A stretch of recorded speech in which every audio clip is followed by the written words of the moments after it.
Greetings, thanks, and congratulations. The Kenya's graduating class of 2005.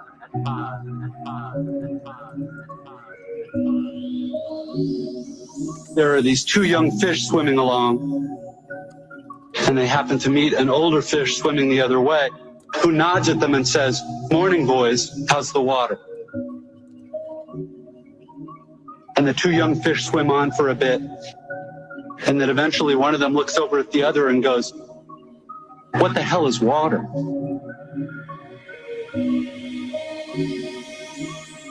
What the hell is water?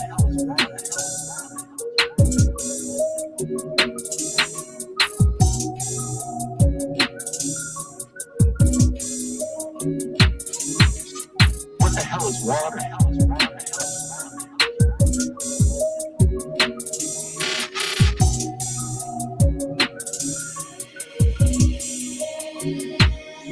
This is a standard requirement of U.S. commencement speeches, the deployment of didactic little parable-ish stories. The story thing turns out to be one of the better, less bullshitty conventions of the genre. But if you're worried that I plan to present myself here as the wise older fish explaining what water is to you younger fish, please don't be. I am not the wise old fish. The point of the fish story is merely that the most obvious, important realities are often the ones that are hardest to see and talk about. Stated as an English sentence, of course, this is just a banal platitude. But the fact is that in the day-to-day trenches of adult existence, banal platitudes can have a life or death importance. Or so I wish to suggest to you on this dry and lovely morning. What the hell is water?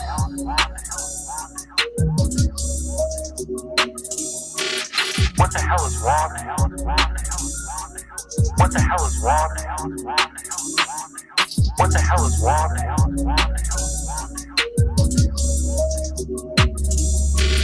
What the hell is water?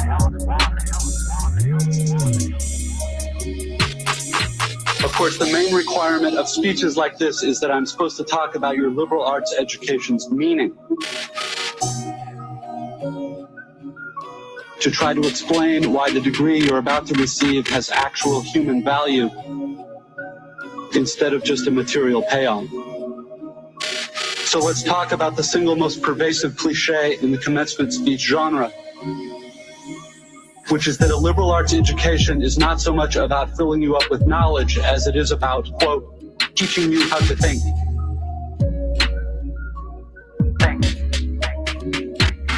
If you're like me as a student, you've never liked hearing this, and you tend to feel a bit insulted by the claim that you've needed anybody to teach you how to think, since the fact that you even got admitted to a college this good seems like proof that you already know how to think. Thanks.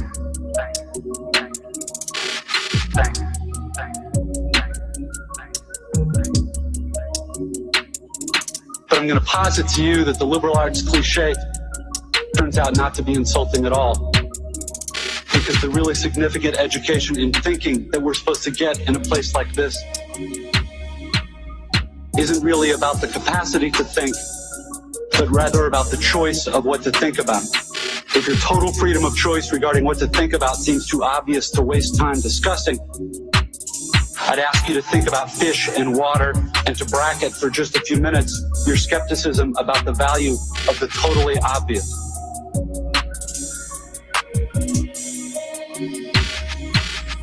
What the hell is water?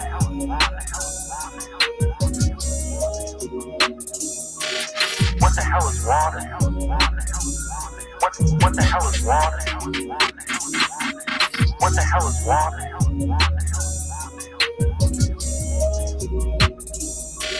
What the hell is water? What the hell is water? What the hell is water? What the hell is water? What the hell is water? What the hell is water? What the hell is water?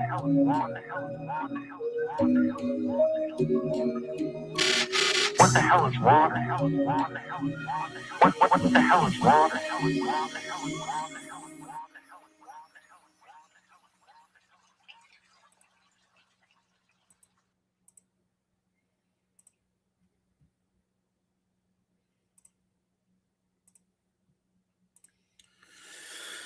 All right, guys. What's up? I want to talk about Tylenol Brain.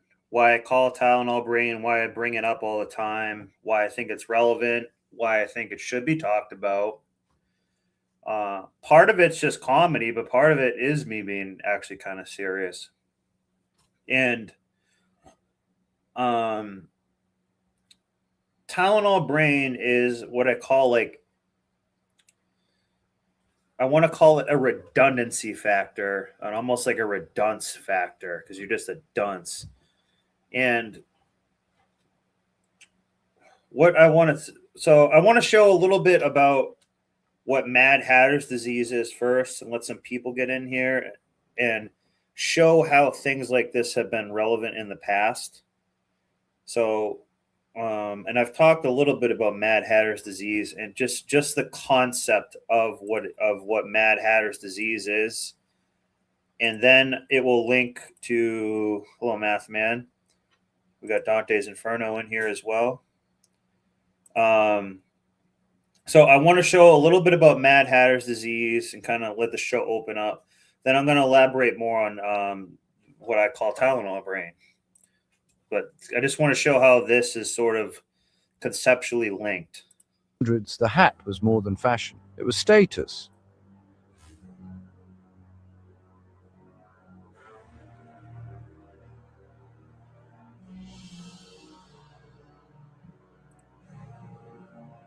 But behind the elegance of the top hat lay a deadly secret, one that slowly poisoned the very people who made them.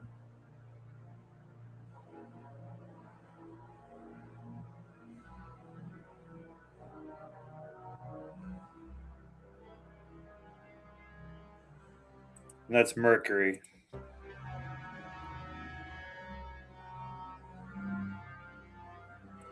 So I'm going to make sure I pause it enough. So back in the day, I'm not sure exactly what the year was and shit like that. See these hats here? When they're in the factory and they had to fold this brim here, the brim of these hats, for some strange reason, they would like basically teabag the entire hat in like mercury, or maybe just the brim part of the hat in mercury. Mercury is considered a heavy metal. So mercury will, they just didn't understand that it was, poisonous to the body at the time. And so everyone who had this job on the assembly lines of these, factories and stuff would start to go like crazy, and but also get kind of like retarded and mad. And that's why they started calling it Mad Hatter's disease, because whoever had this job would start to inevitably get too much mercury toxins built up in their body. And then it kind of got them mad, retarded, and belligerent, and they just weren't really like in control of themselves anymore, because they became, poisoned essentially. So, industrial chemicals and toxins and all these things have happened before, but particularly with heavy metals, we find that people like lead, mercury, cadmium, even lots of aluminum and things like that can really they make your brain not communicate with the right like electricity, so it all talks to itself in a certain way. And they kind of like numb you, deaden your nerves, make you kind of slow, and all this. And that's very much related to the symptoms of like Tylenol brain. So I just want to show how these things are kind of linked conceptually. To create the perfect shine and softness, hatters used a chemical called mercury nitrate.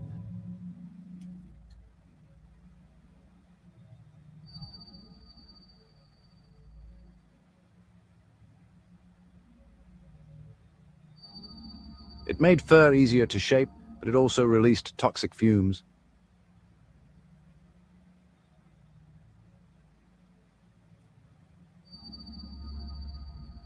And again, I haven't seen this video, This video kind of sucks, actually. Sorry about that. Maybe this is a little bit shorter. In Lewis Carroll's famed 1865 children. Oh, wait a minute. Sorry, that one looks stupid too. Here, maybe this is better. You've heard the phrase mad as a hatter, right? This is not about Mad Hatter's disease, but I want to show you how similar concepts. Sounds whimsical, First. a little quirky, maybe something out of Alice in Wonderland. But what if I told you the original Mad Hatters weren't cute at all? They were poisoned, twitchy, hallucinating, and, in many cases, completely bonkers from making your grandma's Sunday best. Today on History's Hot Messes, we're taking a toxic trip down the rabbit hole into the strange and sad story of the real-life hat makers who literally lost their minds for fashion. Spoiler, it involves mercury, shaky hands, and a society that said, "You okay, bestie?" and kept on wearing their bonnets anyway. The rise of the dapper death trap. In the 18th and 19th centuries, a man was nothing without his hat. Bowler, boater, top, stovepipe. If your head wasn't accessorized, were you even respectable? The most fashionable hats were made from felt, and the best felt came from animal fur, mostly beaver, hare, or rabbit. To turn this fur into smooth, moldable material, hat makers used a process called carroting. Why carroting? Because the fur turned a weird orangey colour during the process. And what made that magical transformation possible? Mercuric nitrate. That's right. What's up, guys? Hat makers soaked animal pelts in mercury solution, then steamed, brushed, and rolled them by hand without protection every day for years. Welcome to your new job. Hope you didn't want to keep your nervous system. Mercury poisoning. It's giving shakes, sweats, and psychosis. In 1860, a physician named J. Addison Freeman published a study on hat makers in New Jersey, reporting the effects of chronic mercury exposure. After interviewing workers, he noted tremors, nervousness, memory problems, and concluded these shouldn't be accepted as just how the job goes. An inspection in 1878 found that nearly 25% of hatters in 25 firms had symptoms consistent with mercury poisoning. Yet employers mostly blamed alcoholism or shabby immigrant habits. Imagine being an immigrant hatter named Johann or Maria, working day and night, hands trembling, mind fraying, but too ashamed or unemployed to stop. That's the real-life horror overshadowed by our quaint phrase. Some hatters developed a condition so common it got its own nickname. Hatters. And this is, well, just let it Shakes. continue. Others became so manic and anxious that they couldn't function. And in severe cases, their brains literally deteriorated. Mercury exposure didn't just affect behaviour, it left a mark on the body. Many hatters developed gum disease, excessive drooling, and skin rashes that flared up in humid environments. Their hands, once skilled and precise, would start trembling so badly they couldn't even cut fabric. And when their productivity dipped, they were replaced, tossed aside like worn-out tools. Because in Victorian capitalism, a twitchy craftsman was just bad for business. They called it Mad Hatter Syndrome, a combination of erethism, that's the fun word for mercury-induced insanity, and physical breakdown. But instead of stopping the process, people just shrugged. Like, oh, that guy's a little loopy, he's a hatter, what can you do? Nothing to see here. Just Barry twitching in the corner and arguing with a teacup. Some hatters were so far gone, they were institutionalized. In asylums across England and the US, doctors documented cases of tradesmen with paranoia, violent outbursts, and uncontrollable tremors. Many traced back to years spent carroting fur, but they weren't labelled as victims of industrial poisoning. They were just written off as madmen, tucked away in facilities that did nothing to treat the root cause. It was an invisible epidemic wrapped in felt, a fashionable death sentence that everyone knew about. Now you might... Okay, that everyone knew about. So, similar to now, like, so what I want to say about the Tylenol, because this is kind of linked to it in a sense. So when I'm talking about Tylenol Brain, I'm calling it a redundancy factor. So we'll call it T-Brain redundancy. T-Brain redundancy factor. And this does 25 to 30%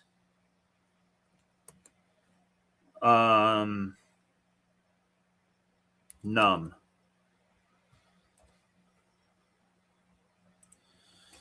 So when I'm speaking about Tylenol Brain, what I'm talking about is it's making people 25, basically 30% dumbed down, numb, and like soulless.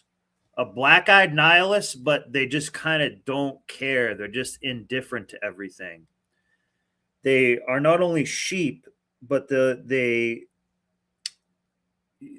are just unaffected. They're just indifferent. They are sort of an NPC.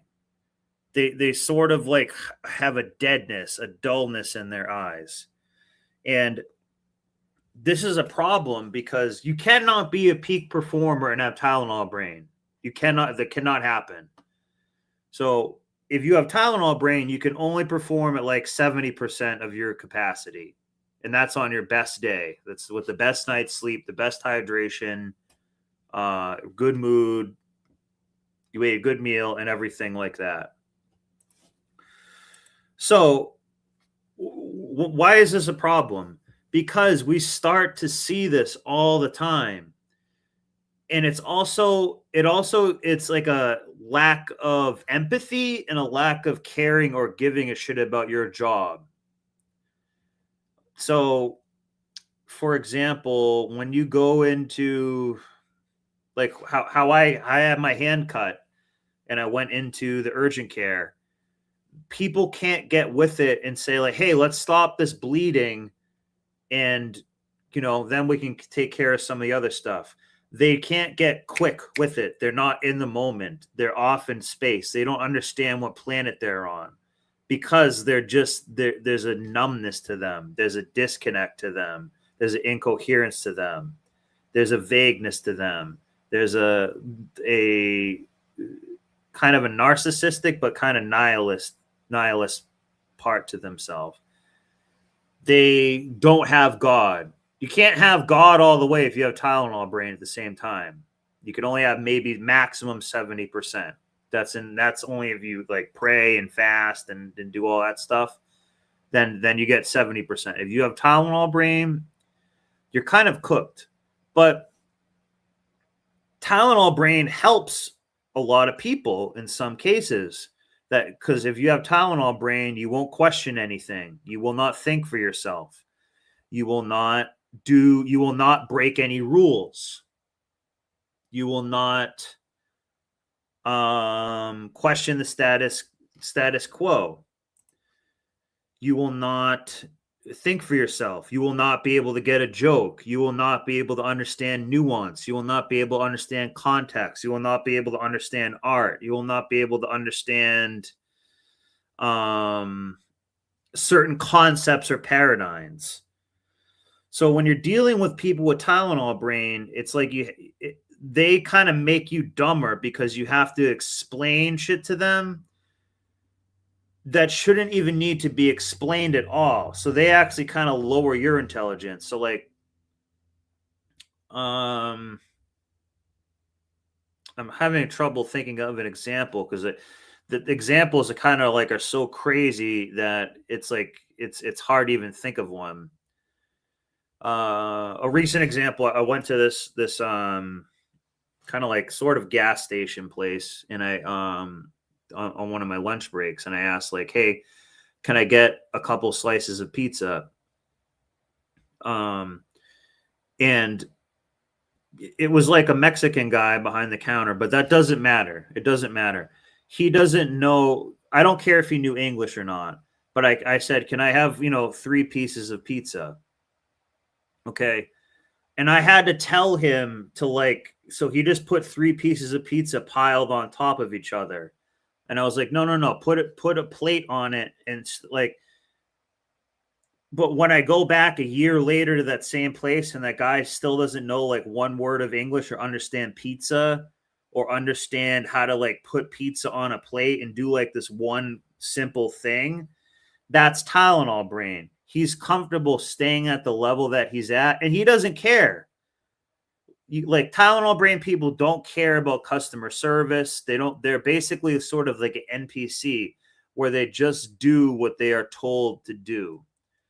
and they're kind of drooling on themselves and numb, and they probably maybe like football, or they, you know what I'm saying? They're cooked, and it is by design, because these people can't think. They can't think in terms of paradigms. They can't think in terms of much at all, really. Like, the best they can do is kind of like repeat information that they are told. They can't, come up with a creative solution, or, think outside the box or think for themselves. I guess a recent example is I sold a truck. And when I've sold the truck, I told, it was kind of more of a kid. Let's say, I don't know, he was 25 years old or something like that.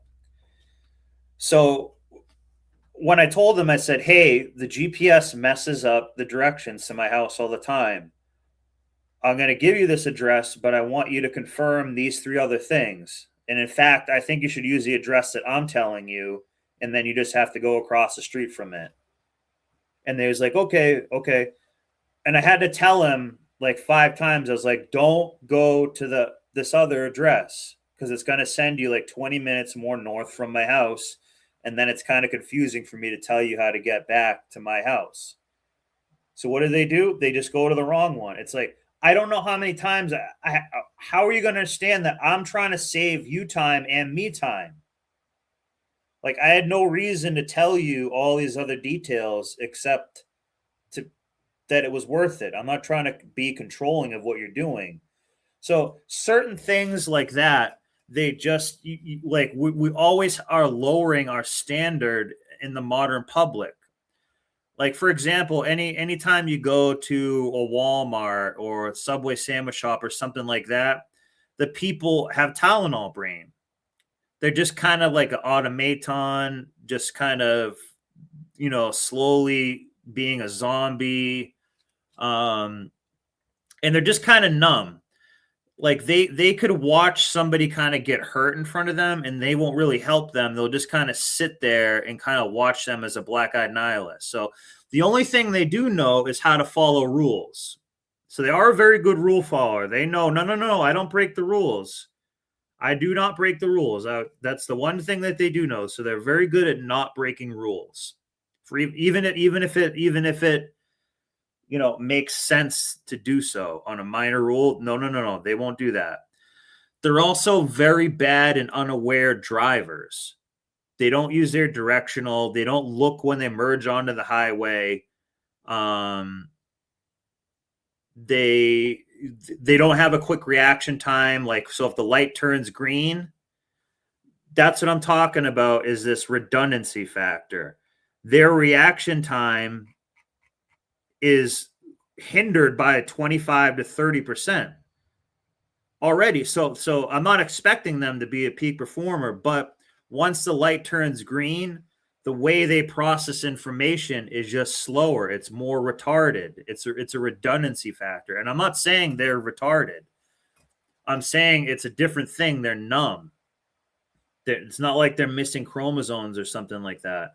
But this affects companies, organizations, the level of standard of how you do everything.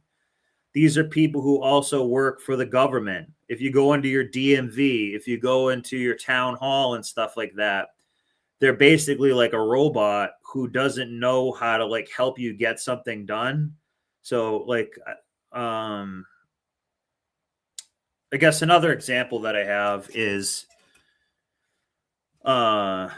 they don't know how to use roundabouts correctly and stuff. I'm talking about a vague thing, but once you start understanding the concept, you're going to see it a lot more and understand it more. So, for example, over the wintertime, I had to fix someone's mailbox, and I had to order like a special metal bracket for this lady's mailbox, and I had to go, only like 2 places had it. And one of them happened to be, I live in New Hampshire, and they were in Massachusetts. So I was like, oh, this is cool. I can actually get it from a, semi-local small company, not on Amazon type of thing. So I called the woman up. I said, hey, do you have, this mailbox bracket, part number 95, we'll just say. She's like, oh, yeah, we have it. And I was like, okay. She's like, we're open till 5 or whatever. Is like, well, I live like 5 hours away. Is there can you mail this to me? She's like, no, we don't mail it.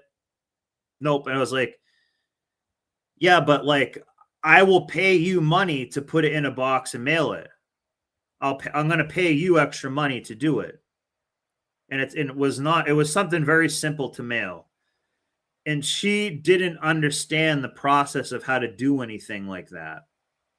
So oftentimes with these people, you have to coach them how to do something, like how to make a sandwich or something. Like, hey, you're like waving at them. Hey, what I need you to do is I need you to put this thing here and then get this next thing and then put it with this thing and then put it with that thing. Okay. You have to like coach them how to do shit. That's basic and already their job. So basically you almost need to like go do their job like for them. That's part of Tylenol Brain. They don't care about quality. They don't care about production. They don't care about their time or your time. It doesn't matter to them because that piece is missing. They're 30% dead, 25 to 30% dead. Yeah, they have a 30-second attention span. Basically. Oh, Keyshawn Jones. But more than that, they don't understand nuance. So if I have to explain them something and I need to set up some context or nuance, that cannot compute in their brain. That's what I'm saying. So they can't understand special circumstances or something that's an emergency. Like if there's ever an emergency, you're cooked if someone has Tylenol Brain because they can't get with it. They can't, if the building's burning, like, okay, the building's burning, or just kind of walk down slow.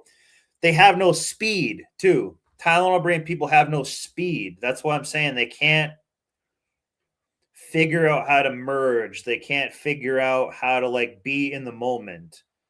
Those things they're just non-existent to them.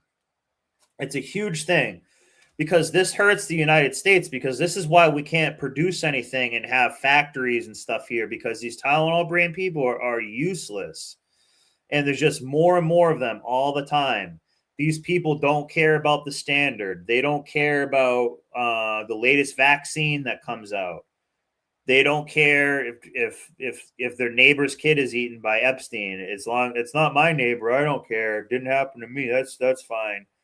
This mentality is killing us, and like I said, it's a redundancy factor, and it gets passed down to your kid.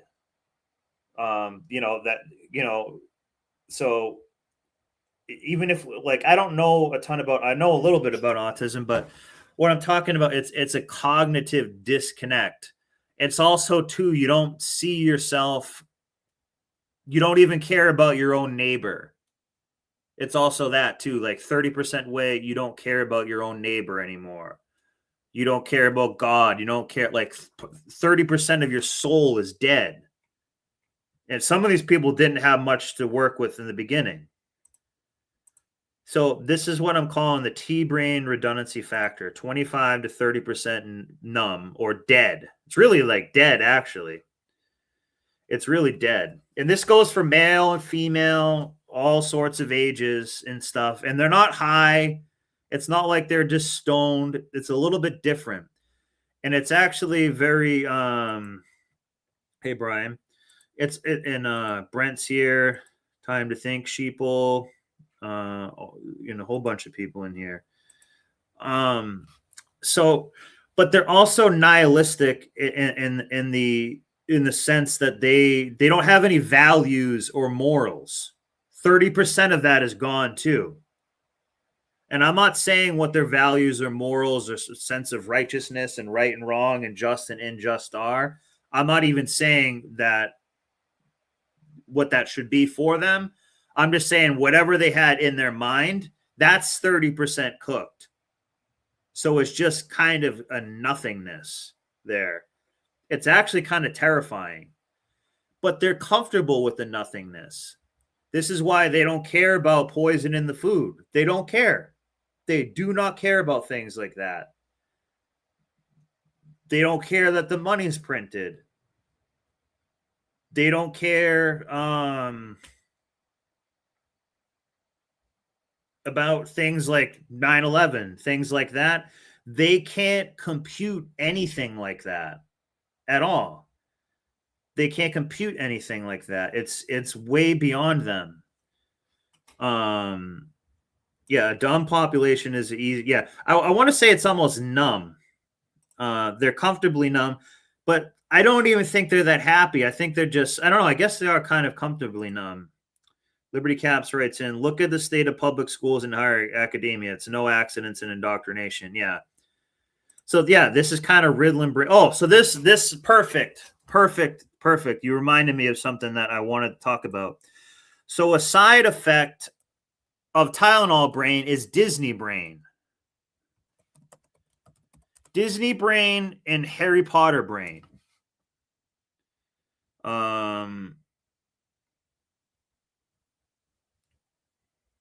Let me see.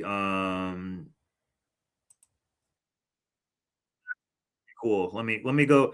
So let me pivot to part of Disney Brain. Anti-Disney household.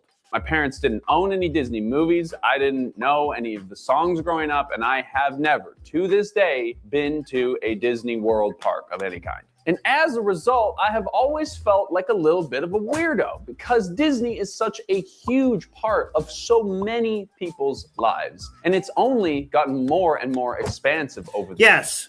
People who go on Carnival cruises, Disney stuff. So Disney Brain and Harry Potter Brain are offshoots of Tylenol Brain. So what does that mean? So it means that they're numb to reality around them. They're not with it. They're not a peak performer. They kind of don't care, sort of soulless and whatnot. But the other part of their brain lives, it's maybe not as numb. So maybe they're a little bit more aware than a Tylenol brain. But the other 10 or 15%, it's fantasy. It's fake fantasy. They don't understand logistics. They don't understand the way the world works. They don't understand that there's wars going on. They don't understand the work it takes to get gasoline into your car. That there's oil workers and people killing each other, and they have to frack the oil and just do all this stuff. They don't care about that. They just want a Disney-shaped pancake on a plate and to go on Space Mountain and watch the newest, Disney bullshit. So Disney Brain and Harry Potter is the same thing. I don't know much about the Harry Potter books or anything. Harry Potter and Twilight Brain, they're a little bit more hoes than Disney people. Disney people are kind of kids. They're adults that just don't want to grow up. They probably don't even bang each other, and they're just really weird. They're childish. They want people to be in these costumes. They don't want to grow up. That's Arrested Development. So Disney Brain and Harry Potter Brain are offshoots of the Tylenol Brain. These people cannot hold basic thoughts in their head that don't have the filter of Harry Potter and Disney type stuff with them. That media consumes them. That brand, they're an expression of a brand, of a corporation, of J.K. Rowling's bullshit. Okay. They have nothing inside of them. That's their operating system. So when I talk about culture is your operating system, Disney is their operating system. Harry Potter is it's a filtering system, how they see the world. So they don't live in the real world. They live in, you know, kind of a kid's playhouse world, which I'm sure it's kind of nice. I'm actually kind of jealous that I can't yeah, even having sex with them seems like putting in too much work. Yeah, exactly.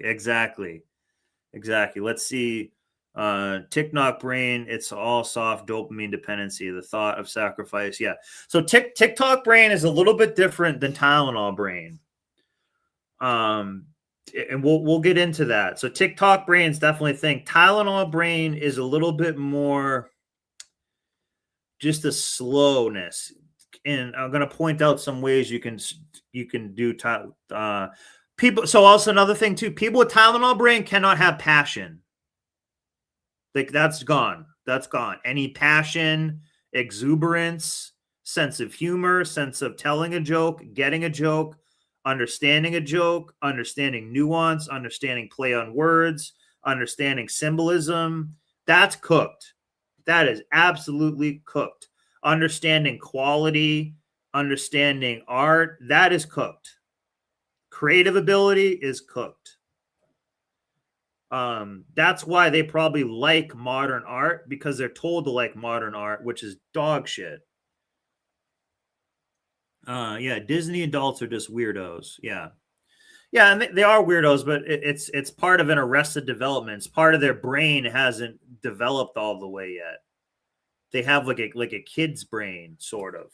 If you have Disney brain, you cannot see the world fully as it is. That doesn't work. It doesn't work, because once you start seeing, they think Santa's real.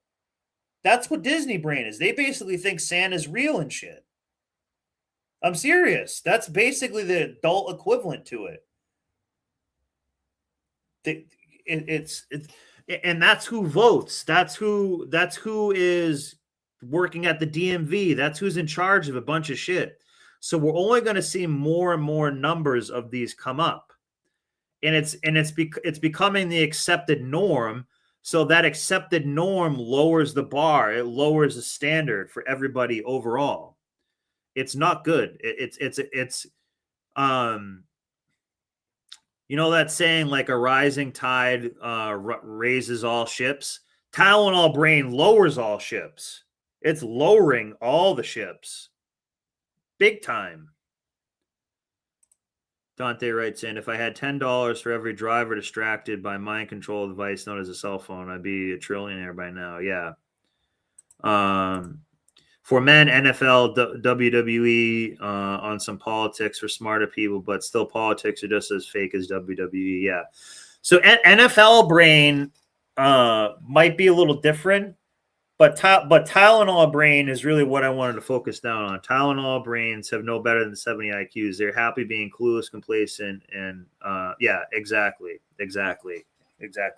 And that's why they like Disney and Harry Potter, because it's the same story over and over again that they just rebrand to you, remake it.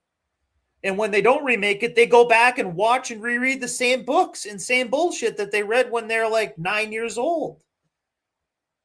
So there's no new room for new thoughts, new ways of thinking, new ways of doing shit, new ways of learning, new ways of evolving, new novelty. You know what I mean? They're replaying the same bullshit. And that's why they also don't know what quality is. They don't know what like being energized is, because they don't eat, like, for example, for the foods that they eat, they will eat goy slop, poison food, and love it. Absolutely love it. Because if you gave them an organic chicken and some like really good like non-poison food without red 40 and all this stuff in it, it's almost like they're going to be allergic to it. You know what I mean? If you gave them like raw milk or raw kefir or raw yogurt, they're going to say, what is this? How come it doesn't have a bunch of sugar and red 40 and microplastics and gay shit added to it? Because they're going to be like allergic to it. if you start to like wake them up a little bit, that's why they get a bad reaction, because they're having the equivalent of their head stuck in the sand, and that's easier for them. So Tylenol brain people also don't have a lot of fear because they never get out of their comfort zone. Yeah, Tylenol sinks all ships. 100% Tylenol brain does. Because that the whole I don't surround myself with these people, but you have to interact with them. That's going to be your traffic cop, your meter maid, the guy who allows the kids to cross the crosswalk at the school. That's who's going to be your zoning board inspector people. That's who's going to be at a Panera Bread place. You want me to heat up your sandwich? Yeah, I want you to heat up the hot sandwich, you fucking idiot. Yeah, I do. You know the sandwich that's supposed to be a hot sandwich? Yeah, I want you to heat it up, please.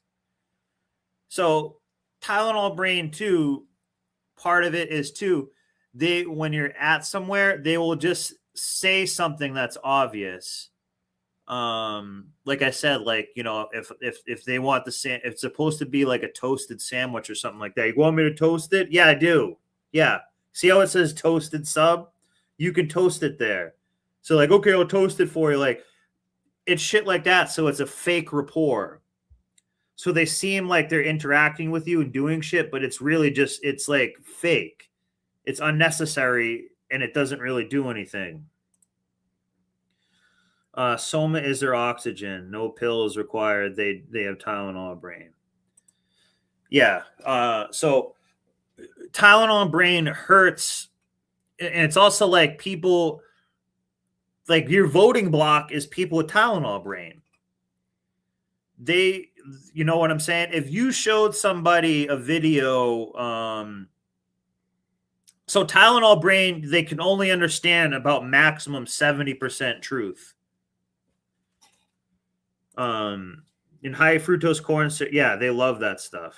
MPC function, daily functions, nothing more. Exactly.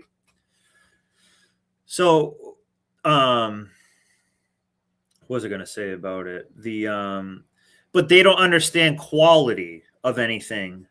So products, that's why we have such cheap products that break all the time. They don't understand like what a good weld is. They don't understand what a good metal, when they touch a metal, let's say they buy like, I don't know, a shovel or something like that. One shovel is made of really good steel, and it's like a commercial grade shovel that will last a really long time. And the other one is like a really cheap plastic. It's like made of like Play-Doh. And they're like, oh, this sounds good. They don't understand materials. They don't understand things like that, concepts of things like that. That's why, like, when you go to work on a car or something like that, it's called planned obsolescence. You can do, so basically they'll have stuff on a car that's meant to fail at like 50,000 miles. For these people, that doesn't matter to them somehow because they're just numb. They're like, oh, it doesn't work at 50,000. That's okay. It's like, no, like the companies are making it fail then, and you're being ripped off. So these are people that allow things to happen en masse. There are sometimes maybe a protester, but they don't really know what they're protesting. You know what I'm saying? These are people who are protesters that you give them a sign and you give them the chant, and that's about as passionate as they get. Yeah, function as serfs, yeah. Yeah, this is a form of the idiocracy. This is one of the flavors of how they're doing it. And now I'm not saying Tylenol brain is responsible for everything. Again, 25 to 30% redundancy factor. And I don't know how many people have it. We'll say it's maybe 30% of people, which is still pretty good. 25 to 30% of people is like 1 in 3 or 4 people. That's a pretty good amount. And they're going to be the automatons that you deal with, you know, in regular life. That's why you have things like if you go to call a customer service thing and you just say like, this is a perfect example right here. So let's say I call the Disney cruise line and I was trying to book a cruise. Okay. And I called it up and I said, hey, can I speak to someone about the rooms and the booking process and, a couple of the questions of like, what can I bring on the ship and whatnot. Okay. And I just want to talk to somebody. Like, oh yeah, sure. Just go on the portal and go fuck yourself. What you do is you go onto the portal and go fuck yourself. And these Disney people will be like, okay, I'll just do that. Thanks. And the person telling you, the Disney brain person telling you is like, see, I'm doing my job. I told him to go to the portal. It's like, no. You need to do more shit and help. Why don't we just handle it now? Like you're not really doing anything else. So we can like handle it now. That is a perfect example of the shit that is allowed to happen because these Disney people, these Tylenol brains won't think there's another way. They can't see a new paradigm. They can't see a lie. They don't understand a lie, even what like a lie is, almost in a sense. Like it has to be blatantly done to them so much,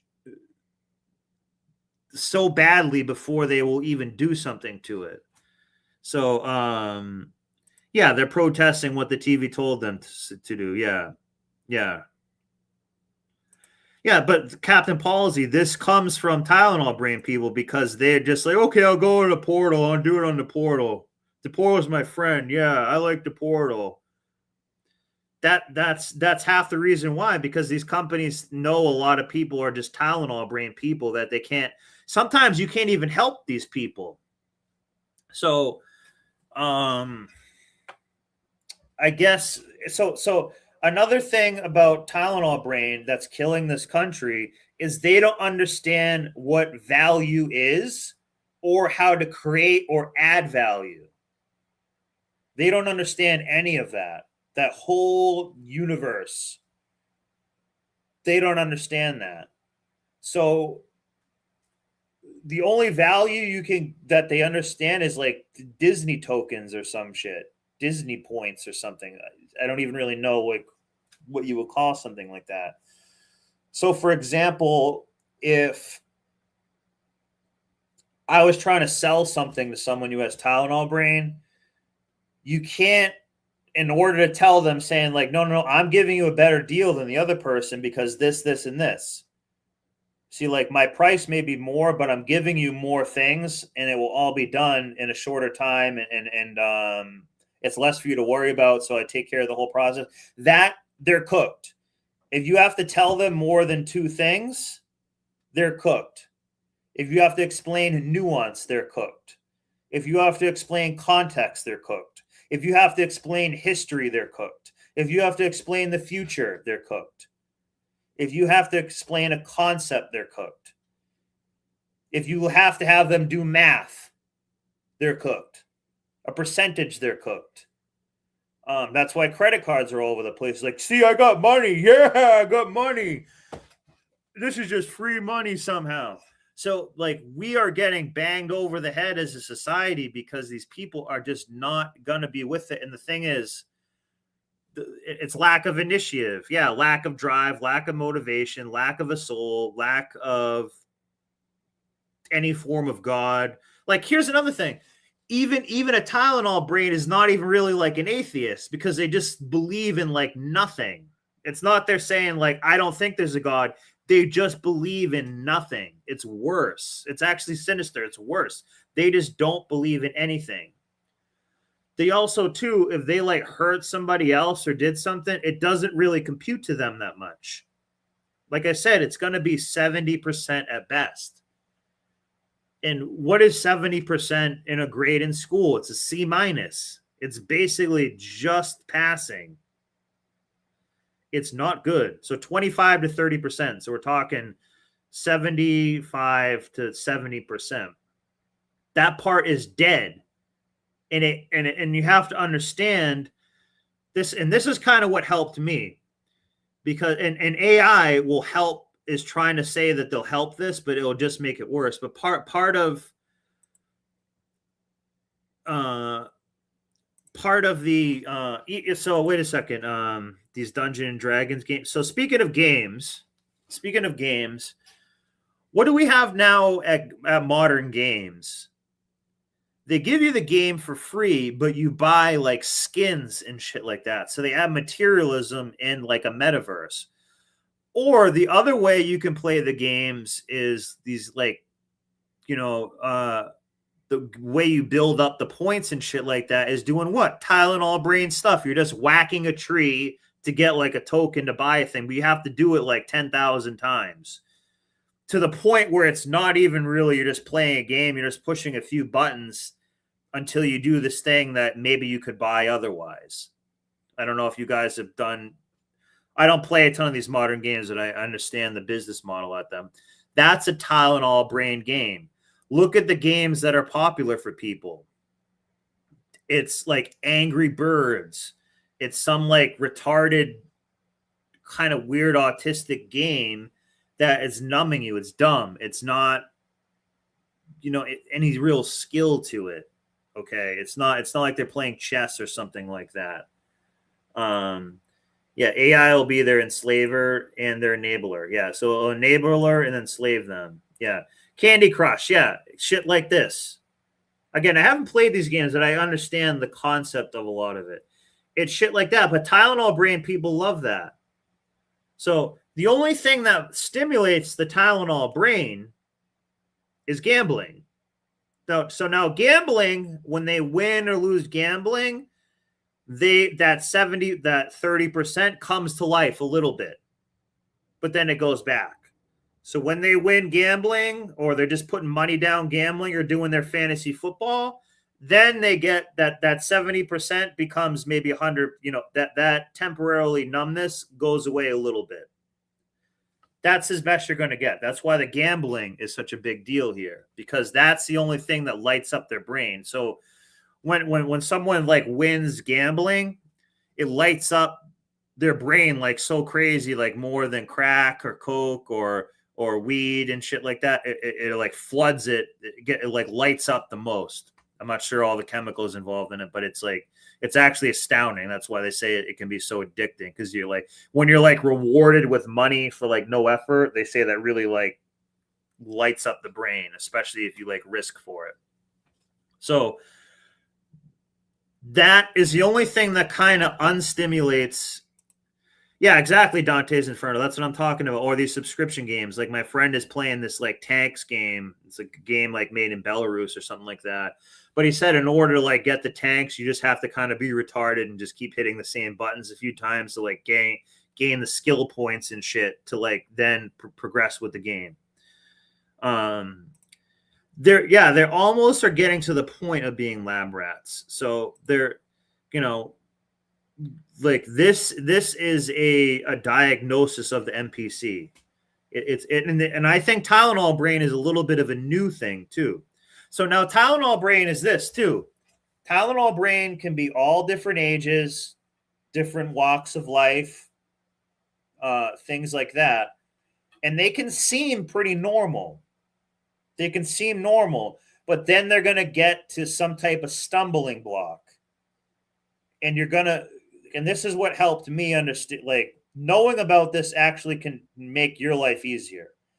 Because at a certain point with certain things, maybe you're in a negotiation with somebody and they're just kind of like really just not making sense at all.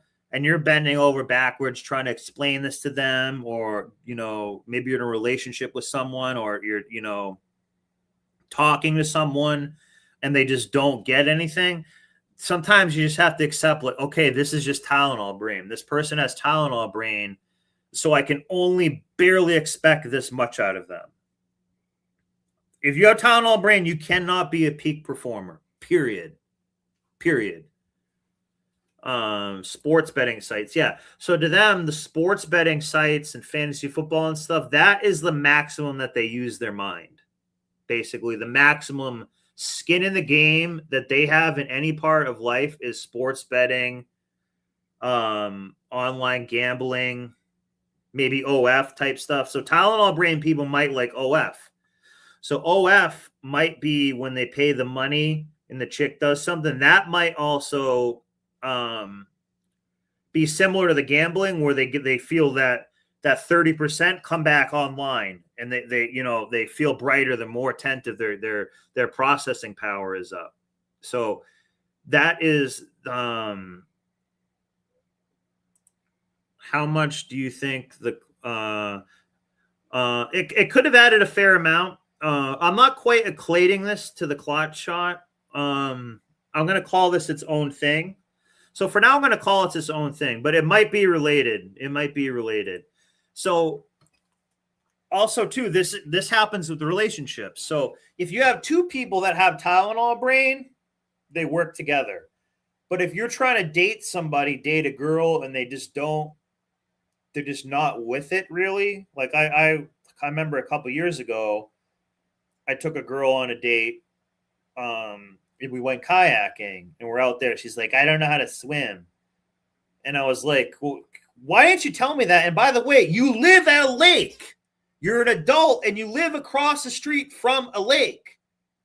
Why do you not know how to swim? How could you be an adult and not know how to swim? And you have access to water. There's like no excuse for it. It's shit like that where it just doesn't make sense. It just does not make sense. That's part of Tylenol brain where it just makes no sense at all. What else can I think about Tylenol brain? So yeah, the sub-factors of Tylenol brain are Disney brain. We could maybe say NFL brain is something. Disney brain, Harry Potter brain, Twilight brain, things like that. Because people who like Harry Potter, because I remember I used to ask people like, hey, like, have you read any good books lately or anything? I liked this one and this one. And they're like, oh yeah, I like to read. What do you like to, it's Harry Potter. They will reread Harry Potter. It's like, well, didn't you read that in 6th grade? Like, yeah, I just love the series though. So you're just rereading the same shit. You know what I'm saying? It's Harry Potter, Twilight, Disney. If they read 50 Shades of Grey, I'd actually be happier because maybe that's not a Tylenol brain thing. So Tylenol brain could also be, again, I'm not just saying that it's like from Tylenol itself. It's really probably a combination of several SSRIs and things like that. That make the Tylenol brain effect. But Tylenol brain is a real thing. So when you're looking at somebody and they react slow, respond slow, and shit like that, and their eyes kind of move slow and they look kind of like a black-eyed nihilist type eye, that's Tylenol brain. And they're not inherently evil, but when something evil happens, they will be like, 30% numb to it. And that's why we have right now what we have. People will not be held accountable because a lot of the nation has the Tylenol brain. So there's no such thing as the Tylenol brain people, there's no such thing as full accountability. Why? Because you can only have up to like 70% accountability. If you only have up to 70% accountability, you don't have a ton of skin in the game, really. So you kind of just don't really care much about anything. You're just kind of like, nah. You're just kind of numb about everything. So you're not really living, really. It's bad. So yeah, let's watch some of this Disney stuff here. I wanted to make sure I spoke about it though.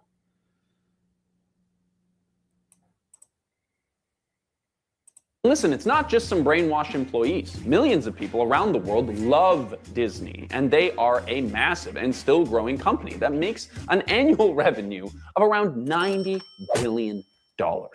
That's so many billions of dollars. So whether you are just a person who watched Pocahontas as a kid or one of the many fully grown adults who choose to live in the Disney universe over our own. Yeah, this is, see these eyes here? These kind of like sort of black-eyed nihilist eyes. I'm telling you, that's Tylenol brain. And again, sometimes they're like, so they're happy now, so when they're at Disney World, now they get more access to that numb part of that brain. So now they're happy, alive, and seeming more vibrant. Now their soul is kind of lit up a little bit. But this is just for the week that they're at Disney. This all goes away when they get home and they get back into sort of a low-level numb hell. The House of Mouse has a kind of control and influence over their customers that very few brands have ever achieved. And I have to know. So here's another thing too. Here's another thing about the Tylenol Brain. This is very important. Like I said, you can't be a peak performer. It cannot happen, period, if you're the Tylenol Brain. You can be maximum 70%, and that's on your best day. Not everybody's on their best performance at every day all the time. It's just human life. But Tylenol Brain also, they will never give much effort either. That's another thing. Tylenol people cannot hustle. They cannot run. They cannot do anything in emergency. They have no sense of urgency. They have no, someone put it here, no initiative or no initiative or drive. That's cooked. So that's cooked. They have their like body's response system. So if they see a saber-toothed tiger in the woods, they're like barely gonna respond and run away or do anything. They're just kind of gonna have like a Tylenol reaction. So that's another thing. So there's no purpose, power, pride, integrity, values. That is also the 30% that's dead. So it can only be maximum a C minus. So that's the best that you will get from someone with the Tylenol Brain. And that means no integrity. That means no courage either. No courage, just nothing. It's actually kind of scary. Why? When I was growing up, because of just general proximity and the amount of traffic between Florida and Puerto Rico. I don't want to watch this shit. Let me see this, because this is a little bit about nihilism here. Oops, sorry. I want to change this. Learn more about our membership, access traced 2 centuries. I describe what is coming, what can no longer come differently. The advent of nihilism. Nihilism is the conviction that there is no meaning to life, that the world is inhospitable to our highest hopes and values. And hang on one second. So there's some people who are nihilistic kind of by choice. Tylenol Brain is just nihilistic by a kind of shitty default. So I do want to make that small distinction. And that there are no gods or higher purposes to justify our suffering. To be a nihilist is to flirt with despair and the sentiment that life is not worth living, and thus, the nihilist position is antithetical to life. The question whether not to be is better than to be is itself a disease, a sign of decline. The nihilistic movement is the expression of physiological decadence, explains Nietzsche. Although nihilism has existed in all times and places, it is especially prevalent in the modern West. To understand why, we are going to turn to the insights of Friedrich Nietzsche. Specifically, we are going to examine why Nietzsche thought that all the... Yeah, a lot of this could just simply be from smartphones, but I'm calling... Because I've been saying the term Tylenol Brain. Well, my friend really coined Tylenol Brain because we were doing some tree work for this guy, and he just wasn't making sense for a lot of things. For example, I cut probably like a 60-foot tree, and he's like, "Oh, are you going to replant this tree over there?" I'm like, "Dude, I don't even how are you 50 years old and asking me this? I just didn't. It just was stupid shit like that just it made no sense." And I'm sitting there floundering, trying to make sense of it, trying to keep the customer happy and everything like that. And my friend told me, he's like, Joe, like this guy, like, I don't know what's wrong with him. He has Tylenol brain. And once he said that, it clicked. And I was like, okay, and I laughed my ass off because that's the only thing that made any sense. So sometimes that's the only thing that makes sense. So it could all be from smartphones, but the Tylenol redundancy factor of that 25-30% just being missing and not there and stuff, I think is a great way to look at it, because this is a tool that I want you guys to take into your life. So if you ever are dealing with somebody, man, women, any age or anything like that, it helps you accept it a little bit. So you're not as mad. You just have to be like, hey, like, you know what? This is like, I can't really try to illustrate this point or debate with this person or anything, because they're not capable. They have Tylenol brain. You know what I'm saying? Like, so you can't, so it makes you sort of sad to say, but you lowering your expectations a little bit. You have to lower your expectations, that 25%. And then you're going to be a little bit more accurate of what the modern day public, let's just say in the West, is like. Okay. So same thing. If you, like, I went to Toronto over the winter, and there was, like, you know, various Indian people there and stuff like that. Now, Indian people may not have Tylenol brain, but they don't know what they're doing really.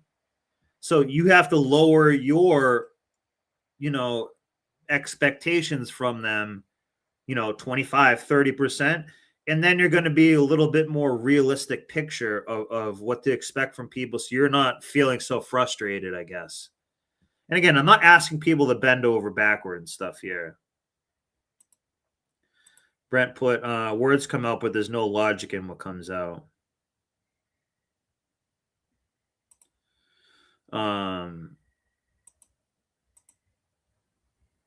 Yeah. Dominant worldviews of the West have been pessimistic evaluations of life, and thus precursors to modern nihilism. In 1885, Nietzsche saw the specter of nihilism looming on the horizon of Western civilization, and as he wrote, "Why has the advent of nihilism become necessary? Because the values we have had hitherto thus draw their final consequence. Because nihilism represents the ultimate logical conclusion of our great values and ideals." The West has long been under the spell of worldviews predicated on the existence of what Nietzsche called a true world. Such worldviews posit that along with this flawed earthly reality, there exists another, more perfect reality, a true world. Or as the philosopher Julian Young explains in his... So yeah, one other thing too, about Tylenol brain. Tylenol brain people don't necessarily do drugs to try to get more numb. They just kind of like stay as they are.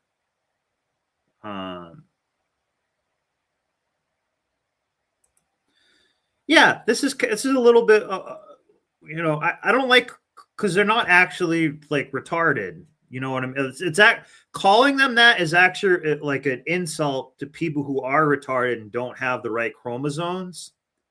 You know what I'm saying? It's actually disrespectful to them. Tylenol brain it's a redundancy. It's a like a dunce cap, redundancy.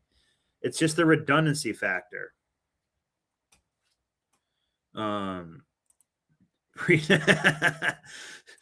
yeah, Tylenol brain is just like, I don't know. I think I've kind of covered it a pretty good amount. So I'll play a little bit more of this, and I might do a little bit of a musical break, and we'll go, because I talked about it for like an hour. And Tylenol brain is better if I show you examples. So let me actually do one other thing. I want to go back and play this right here. So this is a thing. This actually will summarize something good where Tylenol brain people cannot understand a paradigm, and this will kind of be similar to a Tylenol brain's way of thinking. So basically this is a speech that he's just going to do like a little music about it, but this kind of will encapsulate a Tylenol brain type thinker. So there's two fish swimming together. two younger fish, and then they go past an older fish, and the older fish says to them, "Hey guys, how's the water?" The two fish just go past and don't say anything. Then one fish looks at the other. "What the hell is water?" That's Tylenol Brain. They don't understand certain shit like that. And it's okay if they don't understand it. That's fine if they don't understand it, but they almost can't understand it. So I'm not saying if somebody doesn't understand something, they're stupid, but they can't understand it, and they wouldn't want to. And if they did, they wouldn't know what to do with it anyways. So we'll do this, and it's kind of act as a mini break because I want to incorporate some music in too.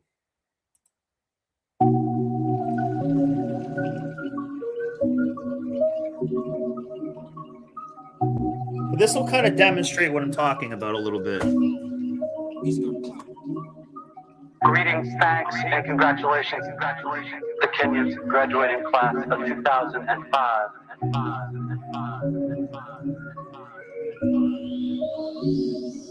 There are these two young fish swimming along, and they happen to meet an older fish swimming the other way, who nods at them and says, "Morning, boys, how's the water?" And the two young fish swim on for a bit, and then eventually one of them looks over at the other and goes, "What the hell is water?"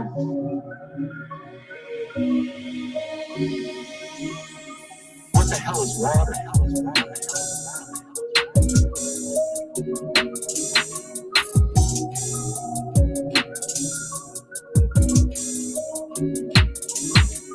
What the hell is water?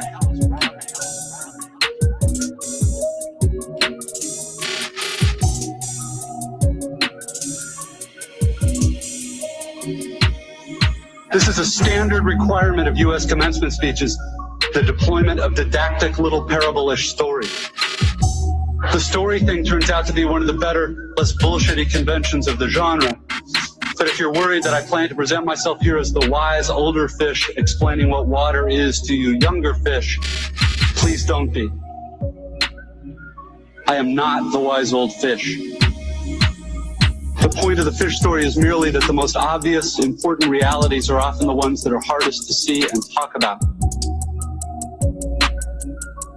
Stated as an English sentence, of course, this is just a banal platitude. But the fact is that in the day-to-day trenches of adult existence, banal platitudes can have a life or death importance. Or so I wish to suggest to you on this dry and lovely morning. What the hell is water?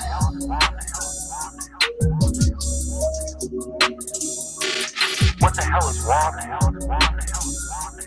What the hell is water? What the hell is water?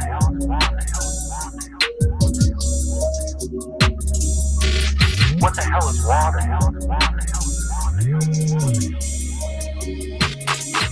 Of course, the main requirement of speeches like this is that I'm supposed to talk about your liberal arts education's meaning.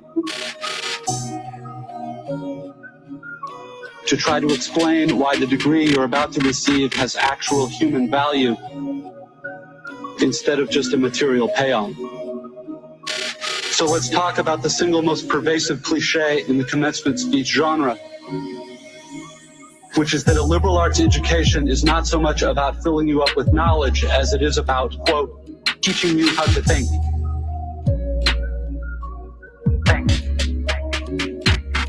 If you're like me as a student, you've never liked hearing this, and you tend to feel a bit insulted by the claim that you've needed anybody to teach you how to think, since the fact that you even got admitted to a college this good seems like proof that you already know how to think.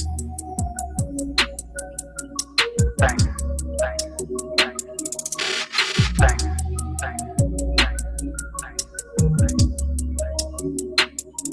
But I'm going to posit to you that the liberal arts cliche turns out not to be insulting at all. Because the really significant education in thinking that we're supposed to get in a place like this isn't really about the capacity to think, but rather about the choice of what to think about. If your total freedom of choice regarding what to think about seems too obvious to waste time discussing, I'd ask you to think about fish and water and to bracket for just a few minutes your skepticism about the value of the totally obvious.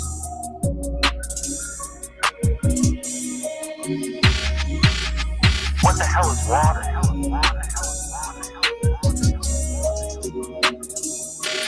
What the hell is water?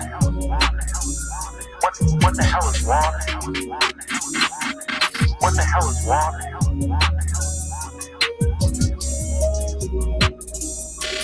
What the hell is water? What the hell is water? What the hell is water? What the hell is water? What the hell is water? What the hell is water? What the hell is water?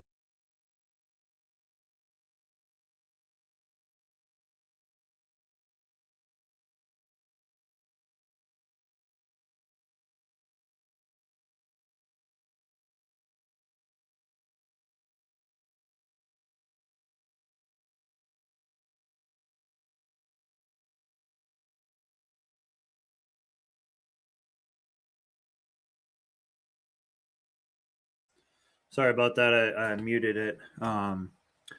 Yeah. So does that make sense to you? They don't understand certain things like that at all. Basically, they don't understand anything like that. They can't think in new paradigms and stuff like that. Basically. I'm trying to find one thing that was really good. Let me let this play a little longer. What the hell is water? What the hell is water?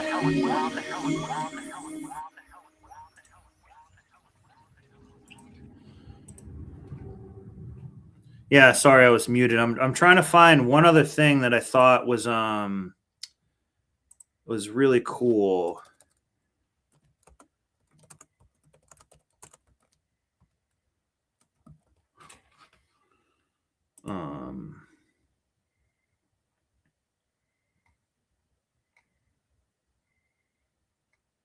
This, I think I found it.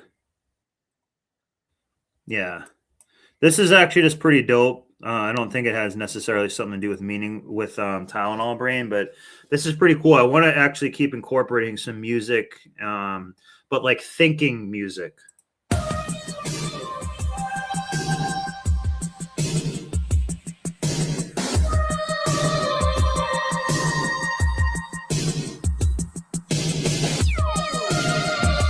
So actually, this is Charles Bukowski, the writer. He was trying to have Tylenol Brain, but he was too aware. So he was trying to drink himself into Tylenol Brain, but was too aware. So this is actually really relevant. And he's talking about some of the inversion that we see in the world. This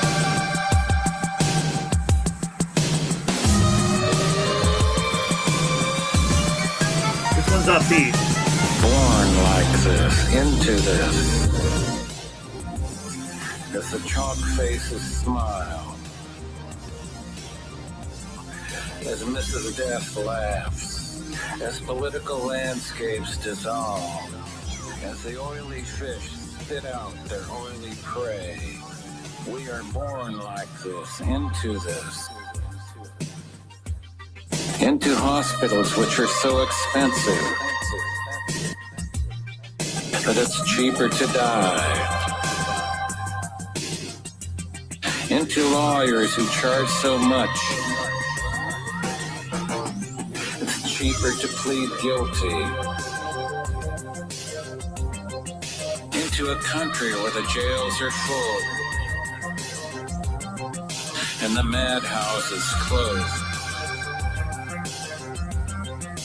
Into a place where the masses elevate fools into rich heroes. Born into this, walking and living through this, dying because of this, castrated, debauched, disinherited because of this.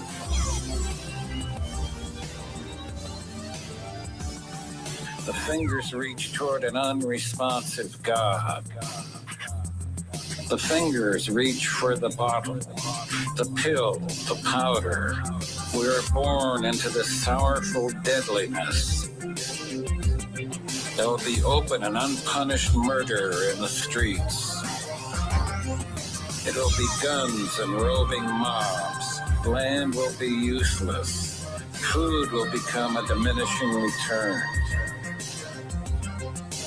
Nuclear power will be taken over by the many. Explosions will continually shake the earth. Radiated men will eat the flesh of radiated men.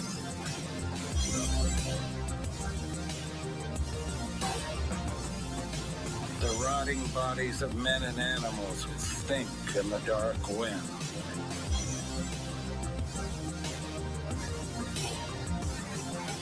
And there will be the most beautiful silence never heard.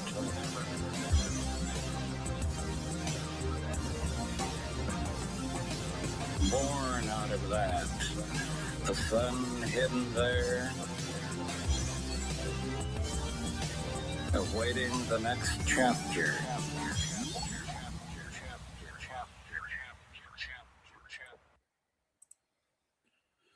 Cool. So now let's change the pace up and make it I think I covered Tylenol Brain enough. Let's watch a few police videos here. Wheelchair flew all the way up over there. My car's beat up. Definitely. So what exactly happened? Where are you coming from? I don't know. How many drinks you had? I can't tell you because it was earlier. It's my birthday today. To the booking facility? My kid. On October 1st, 2020, officers responded to a hit-and-run incident where a vehicle struck two pedestrians, including a woman in a wheelchair, before fleeing the scene. Oh Witnesses my reported the God. subject vehicle as a green Acura, which was later located by... So here's just one other thing too. The Tylenol redundancy factor affects want to know what affects the most? Insurance companies. Because people have such Tylenol brain, they can't do anything safely, or they have to put so much safety measures in place. They have to put don't eat the pill bottle, don't eat the wrapping paper on the, I don't know, the cookie box or whatever the heck you're eating. Shit like that. That's from Tylenol Brain. So there's so many more laws and red tape and taxes and more of a nanny state needs to come in because of these people have no awareness. So that's another thing. Tylenol Brain people can have no situational awareness. Their house can be on fire and they just barely are aware of anything. They can't smell, taste, touch, anything like that. by police with heavy front-end damage. Hey, you alright? The car is all the way up there. Just say like that, alright? He's the one that pushed the wheel car. He's all the way up there. Okay. He want to move, yo. Hey, just stay right there, alright? Alright, stay next to her. Was anybody out here when it happened? You saw it? Alright. She was in a wheelchair? The car hit. This car right there? Ma'am. Okay. Does anyone want to grab it for me? Ma'am. Ma'am. Can you hear me? Just be careful. It's about like right here. Hey, go sit. Can you just do me a favor? Can you go talk to him and see if you can get his info too? I think he's speaking English. They were walking down this side of the road. Her wheelchair's over there. Okay, I'll go grab it. They were walking down this side of the road. I passed them. I came up to the light. And they're on the side on the street. They were on the street. Yeah. Yep. They were together.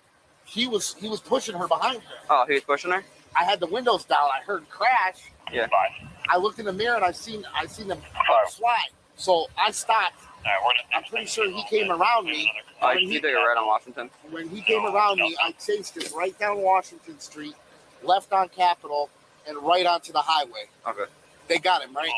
I'm not sure. They're working on it right now. You know what kind of vehicle it was? It was a green Acura, MDX or RDX. Green Acura. Like a light green. Yeah, okay. And there's damage all to Can you describe the person who was inside the vehicle? No, because like I said, I was trying to chase them. So they were walking, and then they got. Then the unit driving 29. I'd say they were where that pole was. Really? You have to move your car they got hit west of our So they got hit over here, and they went all the way over here? Yeah, the wheelchair flew all the way up over there. Like I said, I just lost my son in March. Yeah. It sucks. I can tell him. Yeah. Was he going fast, this guy? Who hit him? I mean, he had to be traveling with that weight. To the unit at Washington and Ross. 400 pounds. All right. I want to say they got hit right about here, but like I said, I heard it, then look back. So this dumb broad, she's like, it's my birthday. Yeah, adult-proof packaging. Yeah, exactly. It's shit like that. And that's all over the place, guys. You know, like, they also take away your freedom to do stuff because, like, well, that's what I'm saying. The Tylenol Brain people lower all ships because they need to they can't just let people have a little bit of freedom and stuff like that. That's why they can't really do it because they're like, well, these people won't know how to handle anything, basically. So that's exactly adult proof packaging. You know, that it's really true. That's why they have these stupid goddamn like gas caps, these EPA gas caps. You don't even it like fucked up gravity. Like, I don't even know how to like pour gasoline out of this retarded like gas cap thing that you need to like jack it off to like pour the fuel out or something like that. It's shit like that where they actually make it worse. They're like, well, now I'm just going to take the cap off fully and spill the gas all over the place. I don't know if you guys know what I'm talking about. Like those, like if you have a lawnmower or something and you have one of those gas caps, that's like a new one. It's not like a button you press. It's like something retarded that the gas will like barely even come out.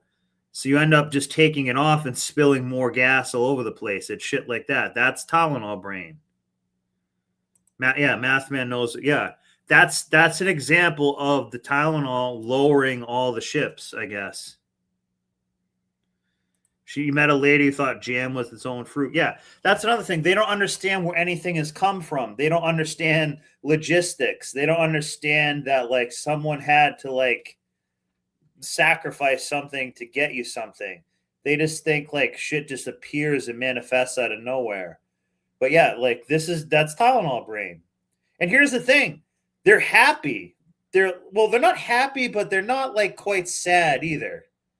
It's really kind of bizarre. You saw them go, and then you saw them continue, and then take a right. But these women like, oh, it's my birthday, so I shouldn't get in trouble for anything. Yeah. Okay, and you said I kind of, like I said, I took a ride tonight to try to clear my head. Yeah. All I know is they got hit, and I chased the car and called 911. So you saw the car and you called 911, and then the police respond to where the car was? The state police answered and transferred me over to you guys, and I told them they got to get somebody on the highway. Copy. You didn't see anyone go on the highway, though? No, I've seen the car go on the highway. No, I know. You didn't see any police go on the highway? No, because I turned around and came back here because I want to make sure the people were okay. You guys all right, yeah, stand by, all right? How you doing, man? What's going on tonight? Also, Tylenol Brain is why they have to make like cars that are like almost self-driving or semi-self-driving. You know what I mean? For your backup cameras and things like that, because like the people can barely even do it. You know, I'm not saying it's the worst thing in the world, but like that's why they mandate it to be in your car, because they're like, well, people are going to forget to turn around when they back up and shit like that, because they have no reaction time. The reaction time is stupid. Exactly. But the Liberty Caps, that's what I'm saying. When you're around the Tylenol Brain people all the time, you have to start thinking at their level to communicate with them. That's what I'm saying. It lowers your ship too. There's almost no way around it. So you have to like start dumbing down the way that you think. But it actually like lowers it just and then if you try to explain anything to that beyond that, they say you're getting aggressive or something. But it's like, no, I have to literally like spell it out for you. So yeah, it really does like just lower how you have to be. What's that? Huh? How you doing tonight? What's going on? I don't know. What do you mean? In other words, what I'm saying, in fact, to effectively communicate with them and everything like that, you have to really think on their level, which is meaning you're dumbing yourself down. You don't know. They said that because my car's beat up. Definitely. So what exactly happened? Where are you coming from? I don't know. From Hartford. You're coming from Hartford? Yes. Okay, where in Hartford were you driving from? I can't tell you because I really don't know Hartford. I know how to drive around it, but I don't know streets. I don't know names. Okay, let me ask you a question. You been drinking tonight? I have. How many drinks do you have? I can't tell you because it was earlier. It's my birthday today, 9/30/86. Okay, what was your last drink? Earlier, maybe 410 to 12, make that. I can't tell you what time because I don't even know what time it is right now. But earlier. How earlier? Right now it's 2 o'clock in the morning. So I honestly I can't. I'm just being honest. I really can't tell you earlier. I took the last drink earlier No shit. tonight. You have to move your car. How Yeah. earlier tonight? How many hours ago? It's been a few hours. So that's one other thing too. This girl's drunk, but that's another thing. Tylenol Brain people have no concept of time. They don't care about when things get done or when things don't get done. Scheduling, showing up late, saying, hey, if they're late to somewhere, they can't just say, hey, I'm going to be 20 minutes late. Things like that are cooked from their mind. If there's like here's another thing they do. If there's cones, so let's say there's construction on a highway and it's 3 lanes and has to go down to 2 or 1, they can't figure that out until they almost drive into the goddamn cone. That's another thing about Tylenol Brain. They can't just do certain basic things like that. That's another factor. But like these redundancy factors really accumulate and like screw up. They just make things run just so inefficient. But then I made a mixed drink and I took a little sip out of it, Okay. Where were you hanging out? Do you know where you were hanging out? You have no idea. Friend's the house? street name, I really don't know. No, I just pulled up. It was my birthday. It's first time. I met someone Like on I said, Snapchat. they keep just saying, oh, she met someone on Snapchat, so she got banged out on her birthday is driving home. I can show you it. And I went over there. I came back. Okay, no worries. Just be straight up with me. Tell me what's going on. I have no idea. We just told we wanted this car and we wanted to stop it. So they went over the hotline. We talked to a bunch of different departments. Connecticut State Police was one of them. They saw your car driving, which matched the description of we have an accident over in our city. You're one of the vehicles that matches the description. Do you remember hitting anybody? No. Nothing. They said somebody. That's what's freaking me out. How did you get this heavy end front end damage then? My car, listen. Yep. I parked my car out of the street. I went with a friend. I just met. We drove around. We drank. I was You drove with him, and then I came back. I got in my car and I came here. Okay. So it's just, I'm freaking out. Like, yes, I have been drinking, but it's not to that. How did your car get that front end damage? I don't know. You don't remember? No. Was the car damaged before you drove it? No, I don't think so. No. You don't remember the airbag going I think she's just kind of stupid in general, too. off? No. Okay, all right. See, I don't think this isn't Tylenol Brain. She's too quick with her responses. She just doesn't really know anything. All right, just hold on one second, all right? But wait, can I ask a question? If this bag would go off with me in it, wouldn't it have something, like, wouldn't it, like, impact me in some sort of way? You didn't feel anything? So I'm just saying, can you put the flashlight on me? Well, That's what I'm seeing saying. right now that the bag's out. Exactly. So clearly, I know. Just hold on, okay? And- Just stand by. but- Hold on. Ma'am, do me a favor for now. Just step out of the car for me. Turn around, place your hands behind your back. For now, you're being detained until further questioning, okay? Tell me, we're going to go to the back, okay? Step out a little bit so you can get in the car. Don't worry, I'm not gonna do anything stupid. No worries, just watch your head, okay? I don't want you to, Can I get my phone? I'm gonna get I've heard of people having their phone. Let me talk to my sergeant to confirm as well. I'm gonna lower the window, okay? Ma'am, like I said before, my name is Officer Doyle. This is Officer Blum. So I'm gonna ask you if you'd like to perform a few field sobriety tests to see if you've been drinking tonight. Would you like to do that? I have been drinking, though. I told you that. Okay, but there's certain steps we have to do to prove that. Would you like to perform a few field sobriety tests for us tonight? I mean, I told you I was drinking earlier. Yeah, but it's just it's a standard part. I'll fix you. Yeah. Yes, she's gonna pat you down and fix you in a second, okay? Put my shirt up right now? Yeah. We're gonna take the cuffs off and she's gonna pat you down, okay? Okay, that's All fine. Step over here for me. First test we're going to do is called the horizontal gaze nystagmus. So first I'm going to see if you can see the tip of this She couldn't pass this on a good day. pen right here. You're going to look at it Good tattoo on her titty.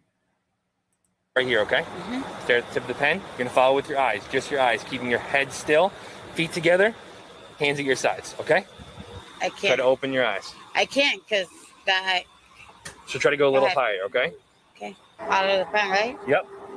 Keep your head still. Come all the way this way. I can't. Keep your head still. I mean, I did tell you I was drinking earlier. I understand. We just have to do these tests, okay? Just follow along, all right? Thank you. Next one's going to be called the walk and turn test, all right? We're going to come on over here in this white line. Counting out loud. Heel to toe. Heel to toe. Heel to toe. Okay, stop. Relax. Okay, last test is going to be either foot, right or left foot. You're going to keep your hands by your side. One, like this? Yep.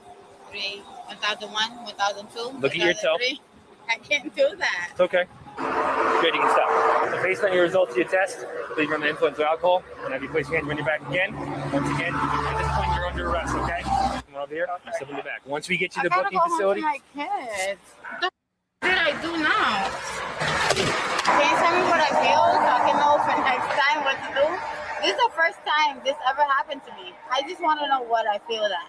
Hold on, I'll tell you in a second. Thank you. Okay, so I'm going to read your Miranda warnings, okay? Okay. Do you understand these rights? Are you willing to give up these rights and answer any more questions? Okay. Okay. We're going all the way to Hartford? Yes, ma'am. Why? We're in Britain. The accident happened.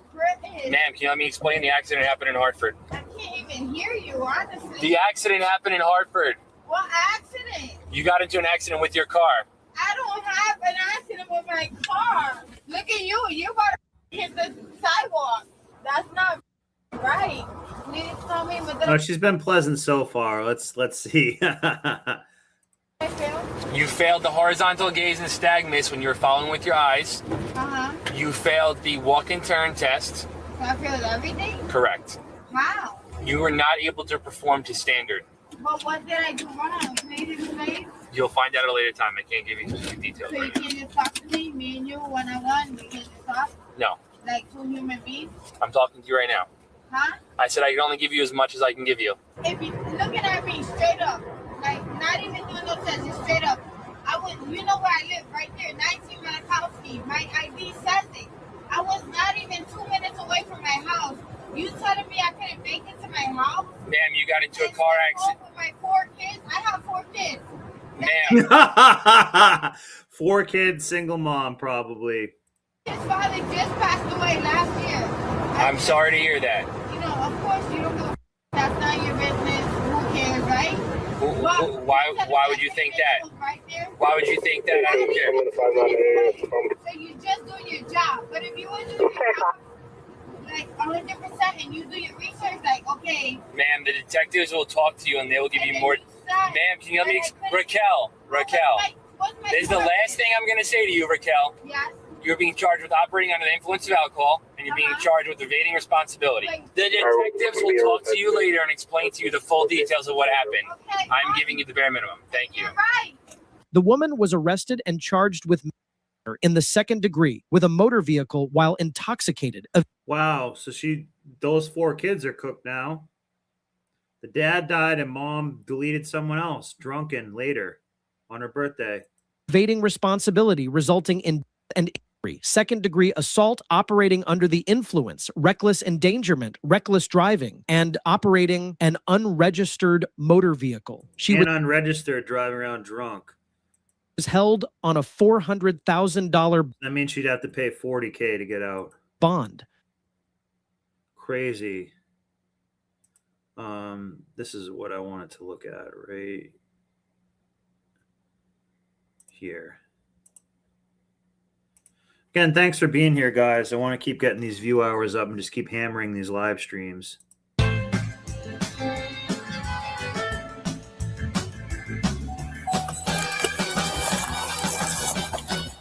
What'd you just do? Just watch you tuck something away. So just be honest with me. You slip something. Listen, I was sitting right there on my camera. So here's Methany. What do you got? Listen to me. I was just talking to the street. Ask you one time. and then I'm not going to give you any breaks. What did you just do? Because as soon as I Oh my pulled God, up, you guys are harassing me. You guys didn't even do anything. You most- I'm having a horrible day. you most certainly did. I just watched you What did I do? slide your purse forward. What No, did I do? this way. What did I do? I don't know. What were you hiding when There's nothing I'm hiding. Huh? There's nothing. This bag. What was in here? I don't know. Why are you guys harassing me? For why? Because you're sitting here and it looks like you're doing dope. No. Okay, I'm having a horrible day. Please. Please don't do this to me. How do I say so? Come on, guys. Put your bag down and sit tight. Oh my God. Put that bag down now. What the f did I do this? You guys can't do this for no reason You need to put your bag down and have a seat. You Have a can't seat. do that for no Put that, reason. hey, put that down right and have now. a seat. Thank you. I did not give you guys. Listen to me. Oh. Put the bag down and show me what you have, or you're going to be charged right now. I just watched. I'm asking you to be honest with me. What is it? It's my stuff. It's all my bad stuff. Okay. Put it down. Leave it down. What is it? Happy birthday. What is it? Tell me what it is. It's baking soda, and those are old pipes I was disposing of. I was going to dispose Stand of up, it. push your arms around your back. Stand up. No, Stand you up guys and can't push your do arms around that. your That's back. what you told Stand me. up and push your arms around your back now. Don't do this to Stand me, up please. and don't reach. Stand up and push your arms around your back. Put your bag down. Stop. I just have baking soda with me. That's all. What are you grabbing? Okay, you just got a pipe. Just do it like if you're gonna do crack. Maybe don't do it like in the middle where everyone can see you. Go like do it in some inconspicuous area and then leave the crack there so it's not with you. Stop. It's all my bad stuff. Okay. Put it down. Leave it down. What is it? It's just stuff I was going to What dispose is it? of. Tell me what it is. It's baking soda, and those are old pipes I was disposing of. I was going to dispose Stand of up, it. push your arms around your back. Stand up. No, you Stand guys up and can't push your do arms around that. your back. That's what you told Stand me. up and push your arms around your back now. Don't do this to Stand me, up please. and don't reach. Stand up and push your arms around. Roll it over to the side. Ready? Roll. I'm gonna sit you on your butt. Ready?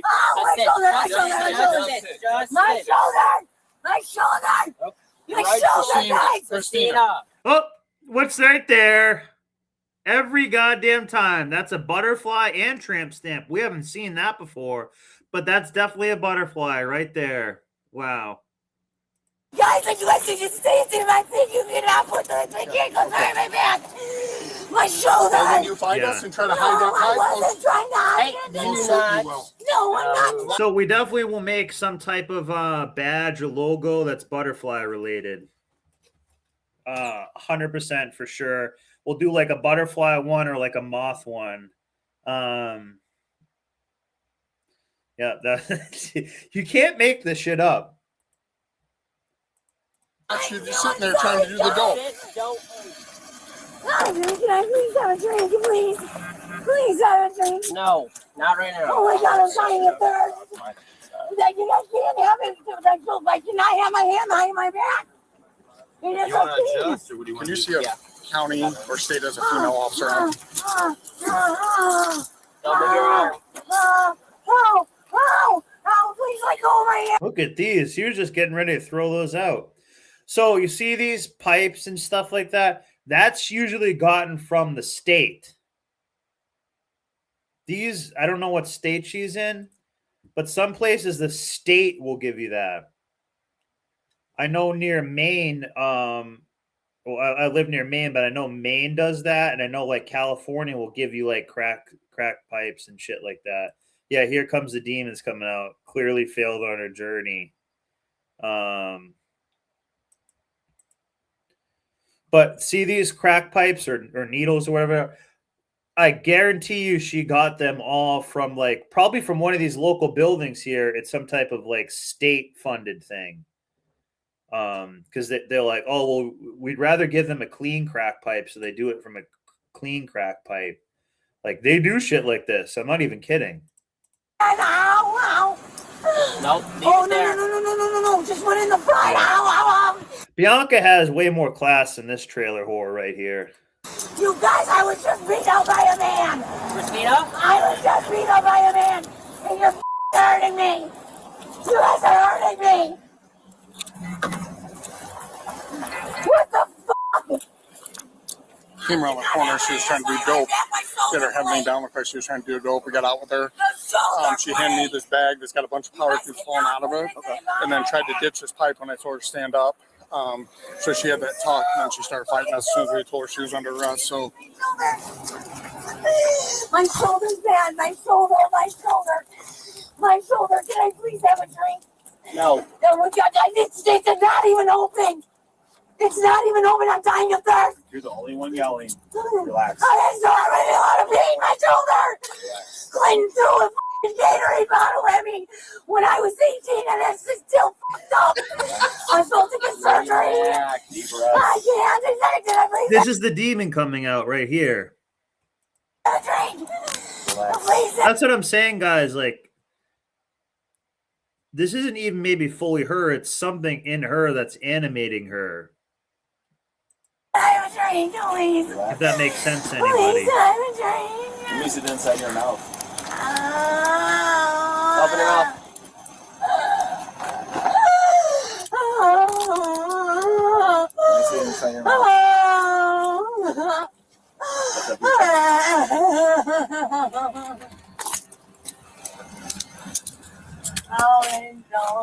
Bianca's also hotter too. My shoulder. on your butt. Would you not get her on my shoulder?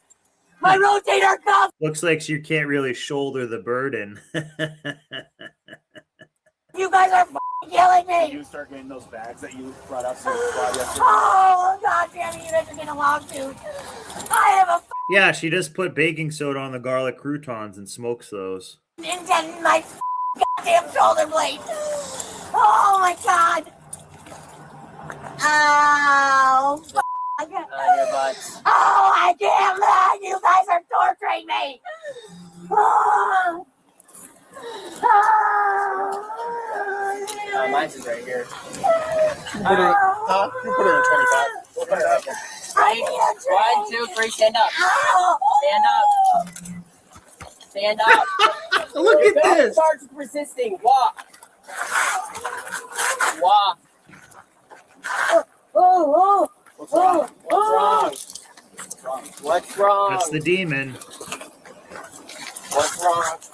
That's the demon. Sounds like Take the handcuffs off. Send us a medic. Possible seizure overdose.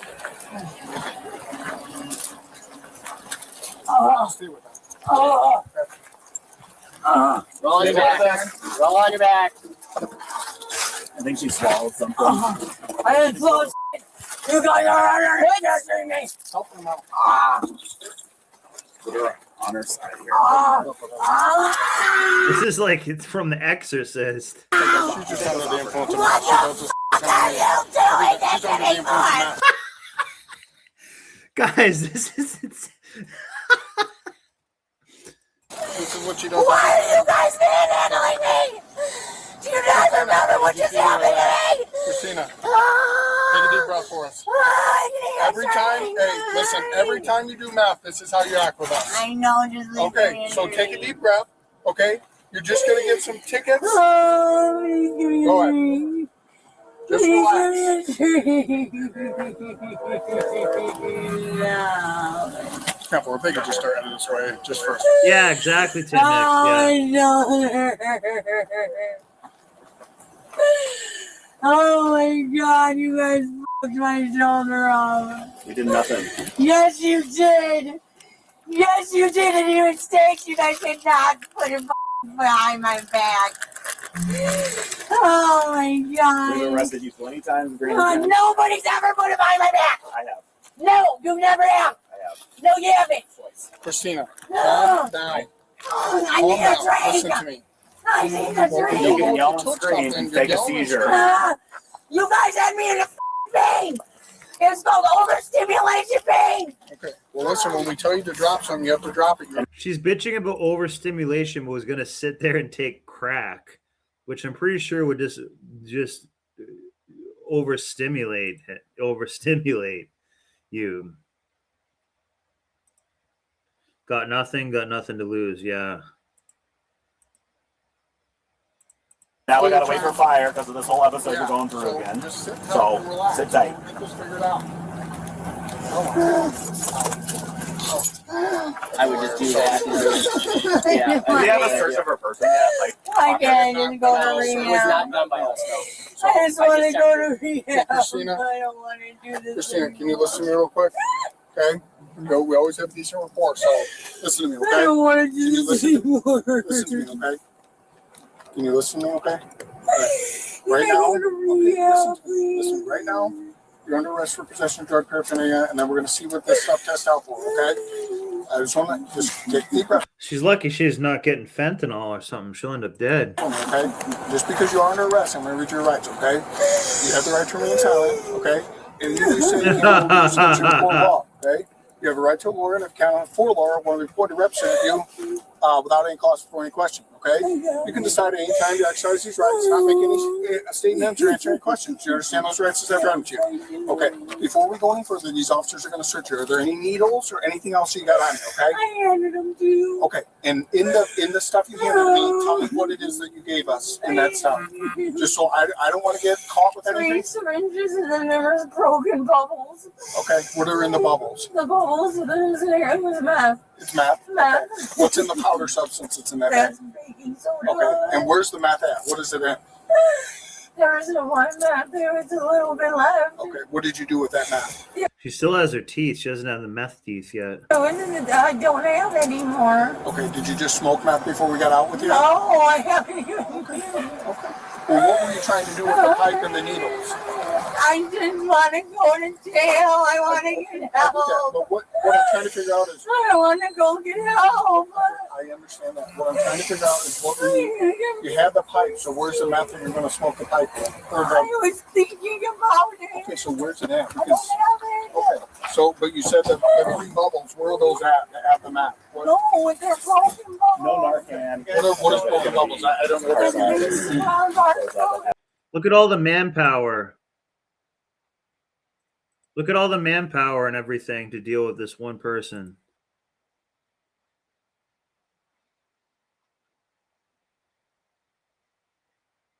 Wow.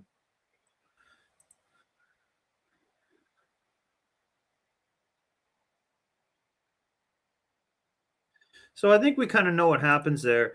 I want to leave you guys with one other. Oh, crap. I messed something up. I want to leave you guys. I think we kind of know what will happen there. I want to leave you guys with something else that I really liked as a message. This right here. So if you have any Tylenol Brain people in your life, negative people who are doing stupid shit, you know, do a list of people and things you don't want in your life, and then do something called deadwooding. You know, just get it out. So this is a pretty cool beat right here. Oh, sorry. Hang on a second. My bad.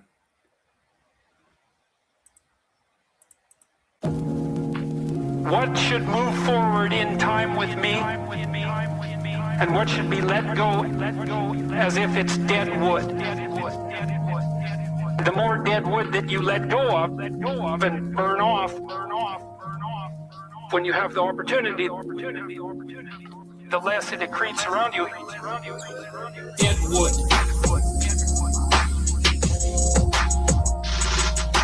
Dead wood.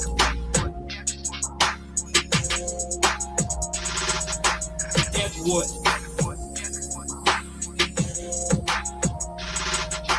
Dead wood.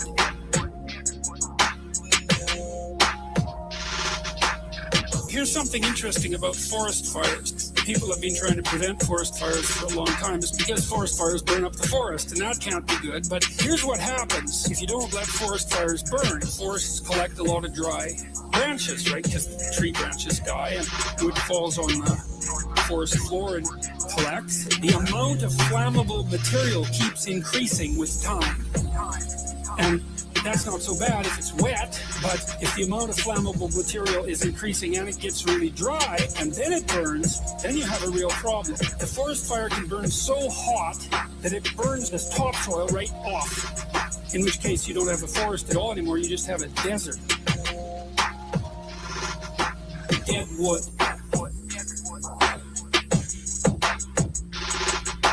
Dead wood. You have Tylenol Brain people around you. You got a Deadwood them, unfortunately.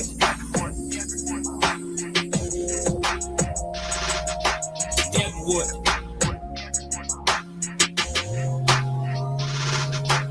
Lots of trees are evolved to withstand forest fires of a certain intensity, and some won't even release their seeds unless there's been a fire.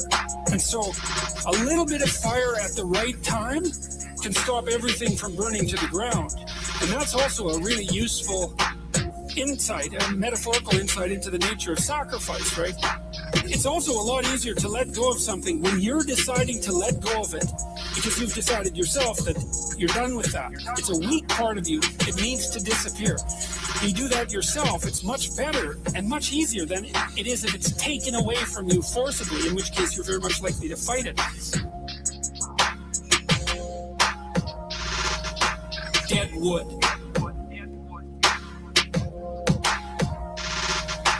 Dead wood.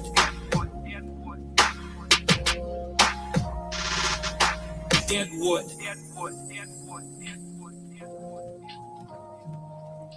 Dead wood. As you elevate your aim, you create a judge at the same time. The new ideal, which is an ideal you, that becomes a judge because it's above you. The judge tells you what's useless about yourself, and then you can dispense with it. And you want to keep doing that, and then every time you make a judge that's more elevated, then there's more useless you that has to be dispensed with. And then if you create an ultimate judge, which is what the archetypal imagination of humankind has done, say, with the figure of Christ, you have a judge that says, get rid of everything about yourself that isn't perfect. Dead wood.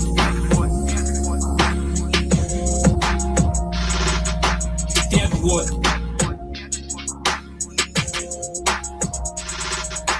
Dead wood.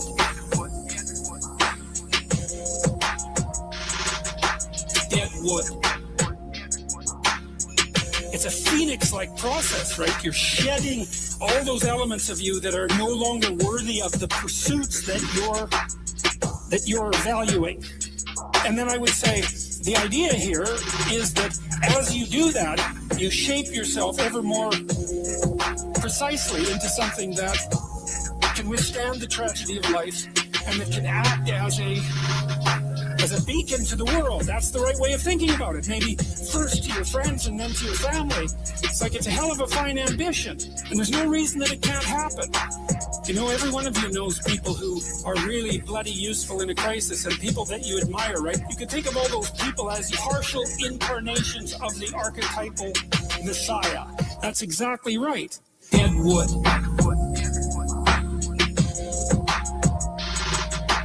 Dead wood.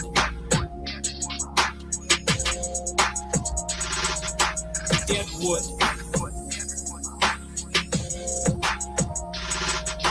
Dead wood.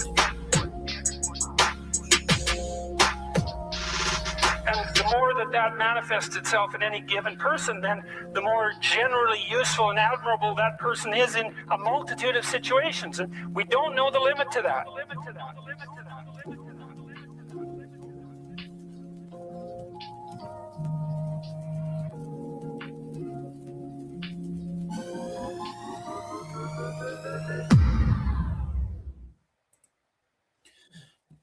Cool.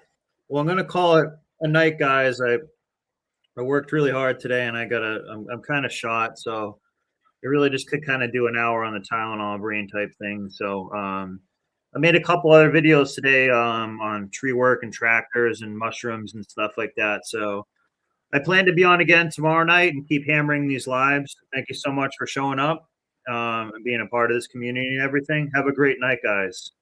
I'll play one more. Actually. Wishes. Genie is the root word for genius.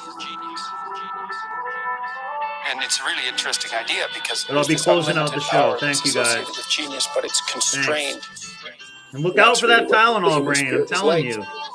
Because it has this aspect of the infinite, and it is something that can grant wishes, but it's also constrained terribly.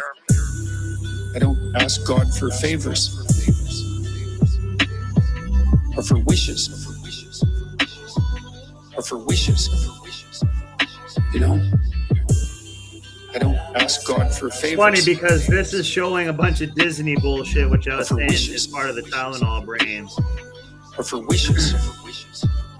You know, we're constrained mortally and physically and all that. But the thing is that both the infinite possibility and the constraint are necessary. That's what makes up the genie. It has to be both at the same time. And the idea that, you know, if you find your genie, you can have your wishes. It's right.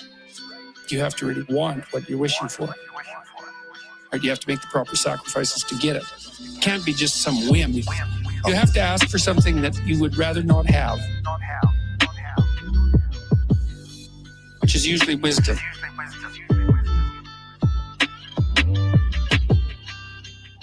Somebody asked me about prayer. They asked me if I prayed, and I thought, well, it depends on what you mean by that. Exactly. I don't ask God for favors or for wishes. Or for wishes, you know. I don't ask God for favors or for wishes or for wishes, you know. But I do think that if you sit on the edge of your bed and you ask what foolish thing you're doing to make it worse, that you'll get an answer right now. And it won't be the one you want, but it might be the one that if you listen to would set things straight.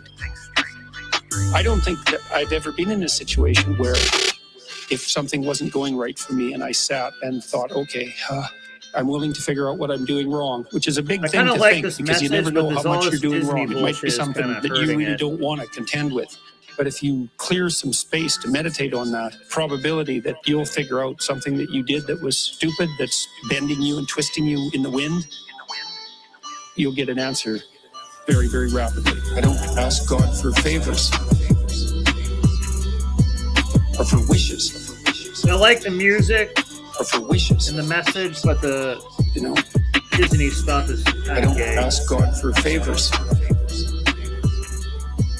or for wishes or for wishes. You know, and it's not obvious how you do that. You know, I mean, it's not like you know how you're manipulating your neurons or something.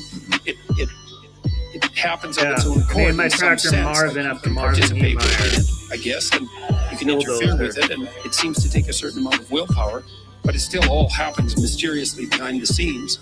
And I would say this sort of attitude towards, let's say, prayer that we're discussing is just an extension of that. It's something like, well, you admit that there's a problem first, and then you ask for the minimum necessary intervention, which would be, all right, well, I'd like to move forward on this, some small amount that someone like me could actually manage.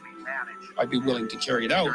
And then you reorient the way you're thinking as a consequence of that, and something usually pops out of the abyss to guide you. Very strange, but it's not really any stranger than the fact that we can think at all. Because the fact that we can think is actually very strange. Strange like the fact that we can dream is strange. And that's strange beyond belief that you can dream, or that something in you dreams, which is a much better way of thinking about it, because it's not like you're really in control of your dreams.